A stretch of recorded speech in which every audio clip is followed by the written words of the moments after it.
قبل أي حاجة صلوا على النبي ويلا نبدأ. المصريين القدماء ما كانوش بيبصوا للنجوم عشان يتأملوا بجمالها بس، دول كانوا عاملين لستة بكل نجمة رايحة فين وجاية منين، وعشان يعرفوا الوقت بالليل والشمس غايبة اخترعوا حاجة اسمها الساعات النجمية، وكانوا بيراقبوا حركة مجموعات معينة من النجوم في السماء، وعارفين إن كل نجمة لما توصل لنقطة معينة يبقى فات ساعة، يعني كان عندهم ساعة يد بس في السماء.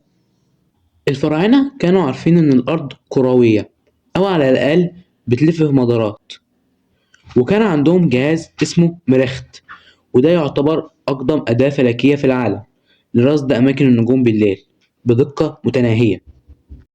المصري القديم ما كانش عنده تلسكوب، بس بعينه المجردة قدر يرصد 5 كواكب وسماهم أسامي روشة جدا، زي المريخ سموه حور الأحمر، وده طبعا علشان لونه.